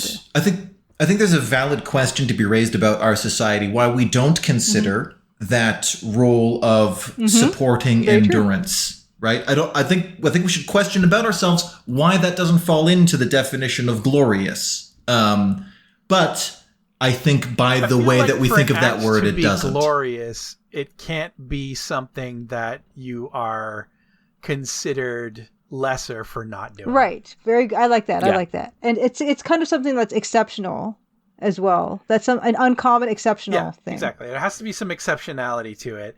It can't be exactly. It can't be like, if you're not doing this, then that's a problem. Look. Samwise Gamgee is both a enduring supportive figure and a glorious one for that decisive moment in which Frodo can't make that last step of the journey, but Samwise can.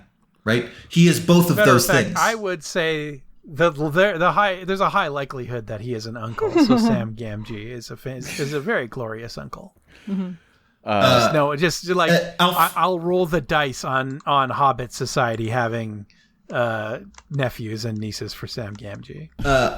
Oh, absolutely. Yeah, he's the most uncle of us all. But like Alfred the Butler, not a glorious character. He's a wise and supportive mentor figure, right? Why we don't count that kind of support as glorious, or why more uncles have dramatic, poetic deaths than do aunts, right? That's something that's a valid question to be raised about the way we tell stories and our perspective as a society. But the current definition of glorious kind of just doesn't include that. Okay, fair. Fuck Aunt Becky. And impressive is not the same as glorious necessarily. No, doing that's something true. difficult That's is true. not the same All as right. doing something glorious. Especially, Maybe it ought to be, but it isn't. I think I'm willing to concede that Aunt Becky is not glorious. Fair. Especially if we can all no agree. shade at Aunt Becky. No. I think if we all agree too that Madonna's not dad rock, I think that's pretty. I don't think we have to agree for one of those to be true. Yeah, we do. Yeah, we do. No, this isn't a negotiation. Matt. You don't get to make one false statement true. You are the guy that said that words have meaning, and then you say that if Madonna is dad rock. That doesn't make any sense. Look, this is an old wound. If Aunt May is not time. If Aunt May and Alfred the Butler are glorious figures, then Madonna can be dad rock. If they're not glorious figures, then Madonna's not dad rock. Yeah, because we're talking about etymological roots here. You're right. You're right. If we want to dismiss all etymological roots and all denotative and connotative definitions, then anything can mean anything. But if we're not throwing out all denotative and connotative definitions of the word glorious and of the word dad and of the word rock, then these things have discrete meanings that we sort of have a general notion of what they are, and probably, Yeah. If you want a glorious aunt, probably Aunt Paul from Peaky Blinders. She's a complicated character. Yeah. Madonna's probably not. Athena. I don't know. Madonna's probably not. She's glorious. She could be glorious. I think she's pretty glorious. Yeah. Even if she's not dad rock. Whether she is or not, she's glorious. Yeah, but she's not. She's definitely glorious. If she was, but she's not. I'm so sorry to take this there. It's just we have a precedent to maintain. No, and we had a hole to dig ourselves out of. That was honestly the guaranteed win. That's how to get I feel me out bad of for there. going there. It was a low blow. I didn't see another way out of that conversation. I respect it. What you did was glorious. All right. Madonna is dad rock is a glorious weapon that Alex has wielded powerfully. Yeah, because it's just what is the most glorious weapon, to bring us back to that question? It's winning an argument with Matt by saying, "Are you sure that Madonna's not dad rock?" That's the most glorious weapon to wield. I'm 100% sure. I don't want to live in a world where Madonna's dad rock. I think the way you could figure out if she is or not would be to take a demographic survey and see if most of No. No. And but I mean, of all of her fans, right? Millions of fans of Madonna. Like, what percentage of those are dads? You'd have to carefully define dad and rock. Well, basically, is it right? If you carefully define dad and rock, then you might be able to. I think you have to carefully define dad rock, because if mostly dads, dad doesn't really. Well, I mean, it helps. If dads make up the majority of her fans, then I guess she could be dad rock, right? I think she would also have to be rock to be dad rock. Oh, the rock part right? is the part we have a problem with. Okay. Well, like, we don't need to open the whole can on the conversation, but like, words have a meaning. They have denotative and connotative meanings, right? So the denotative meaning of dad rock doesn't fit Madonna. Whether the connotative meaning does depends on what that phrase exists as in the zeitgeist. Yeah, she's not rock. It's true.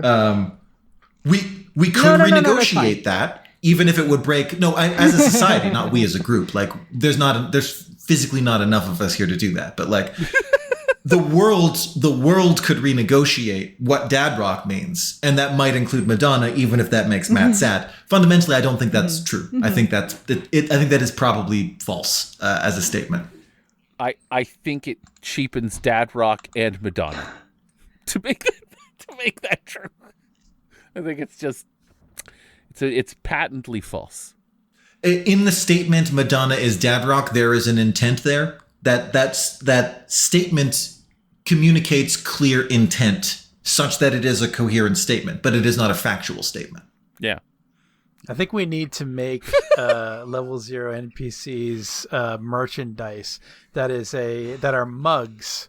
One saying Madonna is dad rock and another one saying Madonna is not dad rock, and see which one sells more. I don't know. I don't trust the PCs. on the opposite side. That's true. Not even a little about this.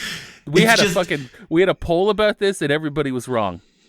So little can hurt Matt, right? So little can hurt Matt that an audience can't really be trusted not to take some delight in the one thing that can. That's so true. That's so true. God.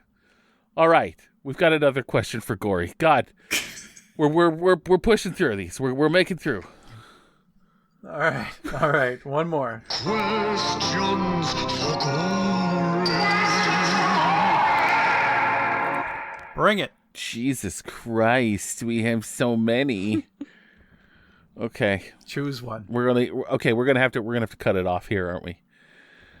Yeah, we're running. Well, I mean, we have as much time as we want to put into this, but this is going to be a 2-hour episode, so. Yeah, well, you know. It's a 2-hour episode and it's borderline unwatchable as it is, so we probably should pinch it off there.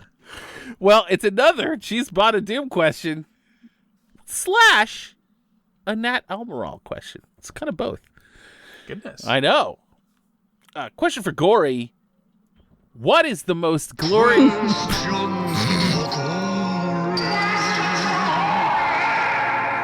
I mean, technically, it is listed as a question for glory. Technically.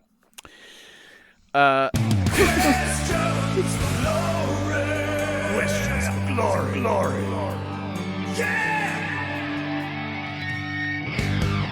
I wasn't going to say it, but then I'm like, no, now I can hear it. I can hear that again. That's all that matters. So what is the most glorious alcoholic beverage / cocktail, and what about non-alcoholic drink? Real life or fiction? Most glorious, huh? The most glorious alcoholic beverage or cocktail / a non-alcoholic drink as well. Both. You know what? I'm gonna save Nat Almiral's question for next mailbag because it's a big one. Sure, yeah. It's a big one. Let's keep it. It's let's keep it to drinks. It's semi related, but I think we need to split it up. Yeah, we can do a callback next time. I think probably absinthe. Oh yeah. Yeah.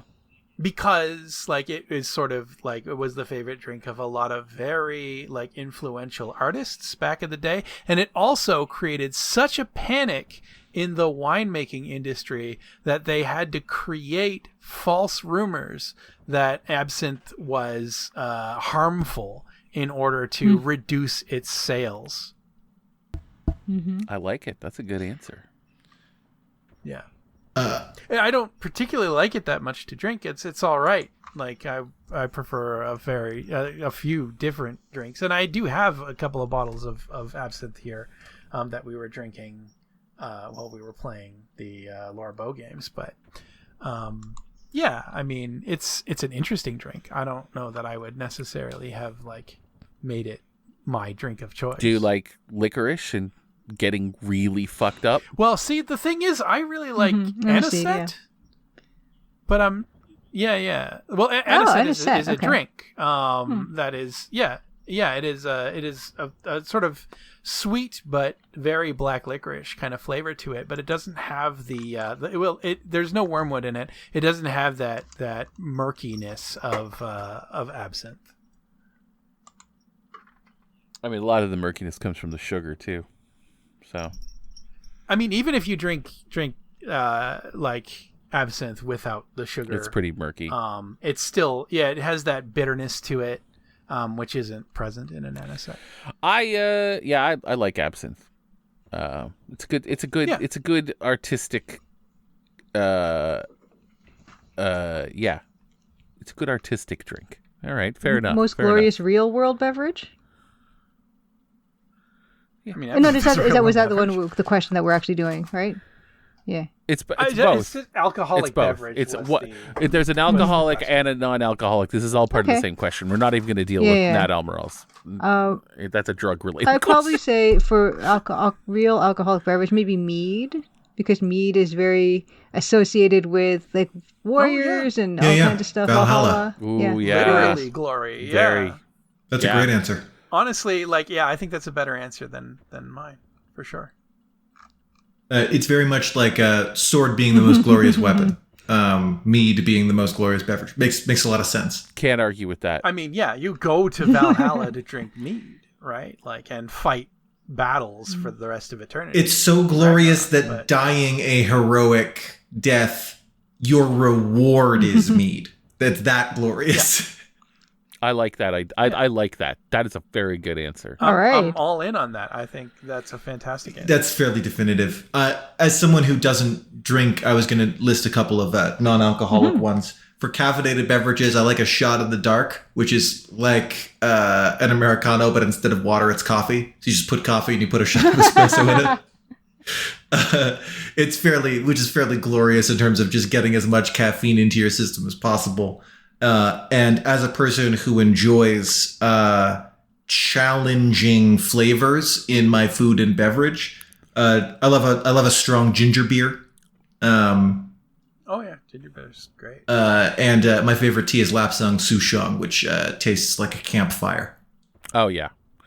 I have to say, though, I think the most glorious non-alcoholic drink, besides water, which is a boring answer, but I think the most glorious non-alcoholic drink is just straight up coffee because it hauled us out of the dark ages and brought the age of enlightenment. That's one of the big theories, is that people stopped drinking beer all day and people started drinking coffee, and it sort of it brought out a whole, like, caffeinated people were for the first time, like, able to be productive and stay awake and come up with ideas and you know, it Drinking basically brought on stimulants the instead of Renaissance. depressants. Yeah, totally.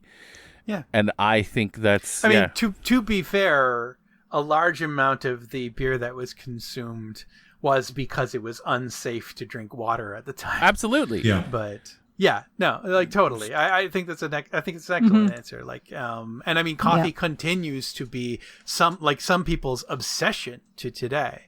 So, like, from the drinks perspective, I think it is quite glorious. Agreed. I love that. I love that answer. It has it has cornered the zeitgeist. It changed the world. And there are a lot of people who are really shitty about it too. So I mean, like, if there's one drink that has that many people with strong opinions about it, there's got to be something to it.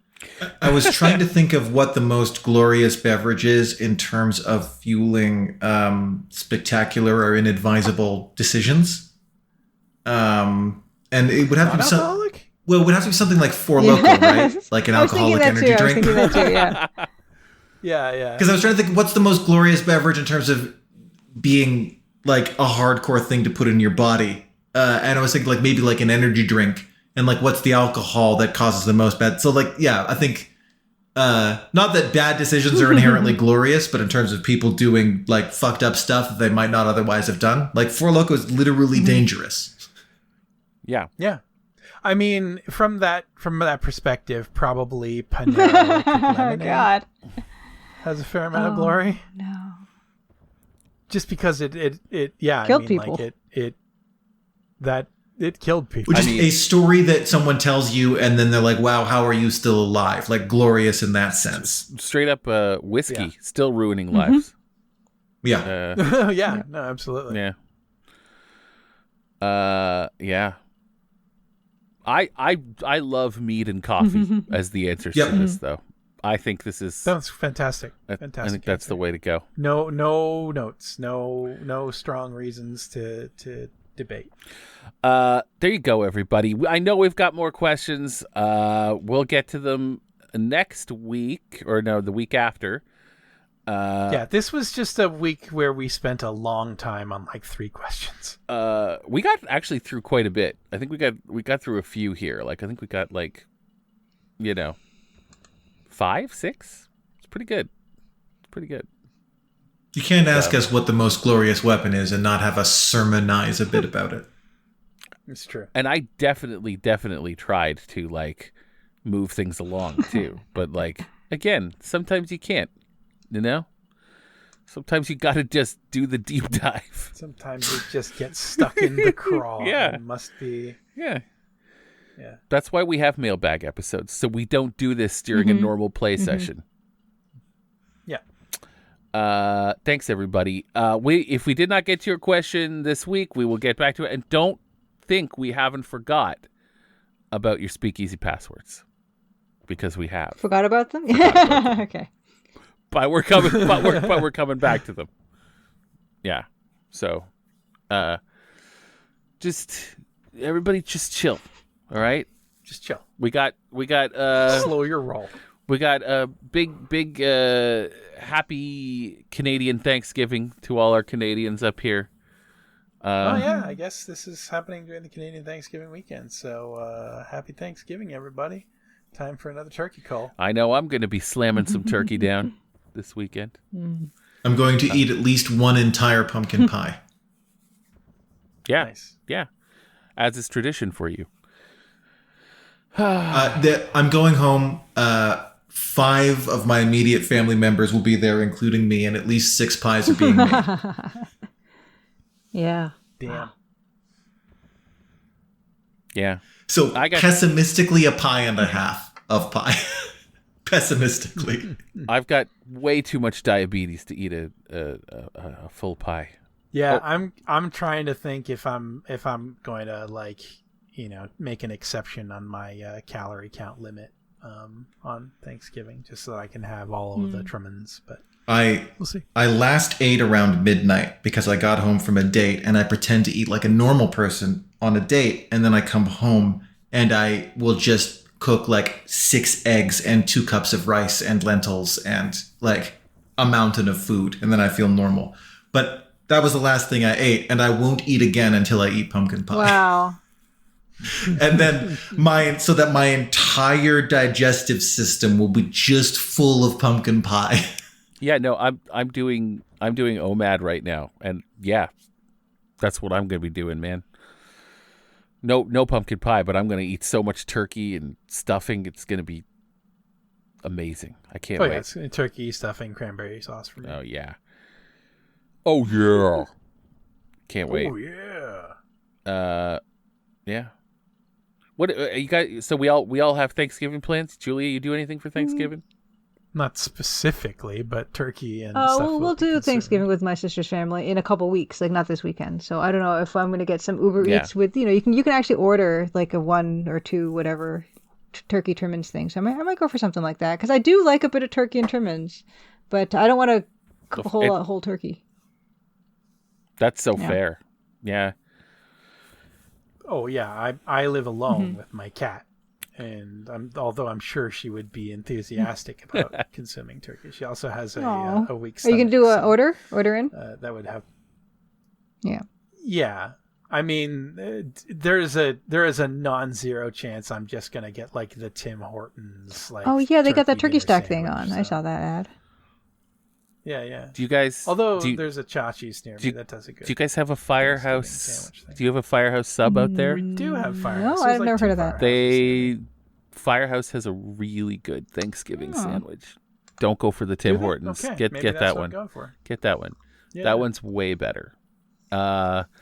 We have a pizza place called On the Wedge here that does a Thanksgiving pizza. And it's one of my favorite things. It's got stuffing, and the sauce is gravy, and it's got turkey, and they give you a little cup of cranberry sauce to put on top. Wow. And it is pure heaven. I love it. It's so carby. Yeah, I mean, if they're not like trying to force like traditional pizza shit onto it, like that sounds great. They're not. It's literally like gravy is the sauce. It's a turkey dinner cut into triangles. Yeah, it's awesome. It's awesome. So good. Yeah. Well, now I'm hungry. Yeah, me too. Yep. Oh well. Thanks, everybody. Stay cool. Have a good time for you Americans out there. God, we love You'll you. have a Thanksgiving soon. And I hope it's a good one when it comes. We're thinking about you. You guys are. Yeah. Things are weird down there. Things are weird down there. We love you. And yeah, be cool, everybody. Stick and stay. Stick and stay. Cool. Just be cool. Find yourselves a tomorrow. Yeah, we're really, really into you.